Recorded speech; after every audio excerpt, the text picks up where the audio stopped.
पहले तो हमें समझना होगा कि यह जीवन है क्या? जन्म और मृत्यु के बीच का समय जीवन है, यह प्रत्येक जीव जंतु प्राणी पेड़ पौधे को मिला है।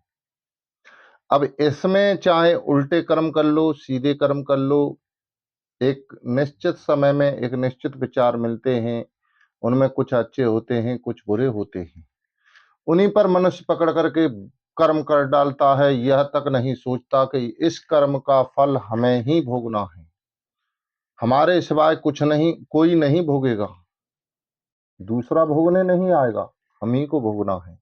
तो इसलिए निश्चित करें कि हमें सत्कर्म ही करने हैं। बुरे कर्म भले ही विचार के रूप में आते हैं कि ये कर लो, वो कर लो, फलाना कर लो, ढकाना कर लो, लेकिन कभी उनको मत पकड़िए। उन्हें आते जाते देखिए कि ये बुरे कर्म हैं, ये अच्छे कर्म हैं, उनमें से चुनाव करिए और फिर अपने जीवन में उतारिए उन्हें, फिर आगे बढ़िए, फिर उस कर्म को पूरा करिए। तो इसलिए प्रकृति नहीं देती कि हर विचार को पकड़ करके आप कर्म करने लगो।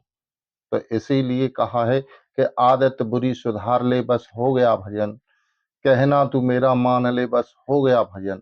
भजन करने के लिए कोई और तरीका नहीं अपनाना पड़ेगा। इसी में से यही जो समय हमें मिला है, इसी में से समय निकाल करके हमें भजन करना पड़ेगा, साधना करनी पड़ेगी, तप करना पड़ेगा, तपस्या करनी पड़ेगी। जब यह हमारा जीवन निखर के आएगा, भले ही कितना बुराई में चला गया हो, कितना भी बिगड़ गया हो, लेकिन वह अपना धीरे धीरे मंत्र जाप द्वारा और ध्यान द्वारा अपने आप को सुधार सकता है, अपने आप को संवार सकता है और अपने आप को चमत्कारी बना सकता है। बागेश्वर धाम महाराज जी से ऊंचा चमत्कारी बन सकता है। और जब एक एक कर्म बुरा छोड़ेगा तो वह भी चमत्कार के समान होंगे। वह छोटे चमत्कार हैं, बड़े चमत्कार आगे जाकर के जैसा सोचोगे वैसा ही आपके जीवन में घटित होने लगेगा और दूसरों की भी बताने लगोगे आप। तो इस प्रकार से अपने जीवन को सुधारो और संवारो। इससे आप समझ गए होंगे। जय श्री कृष्णा, राधे राधे।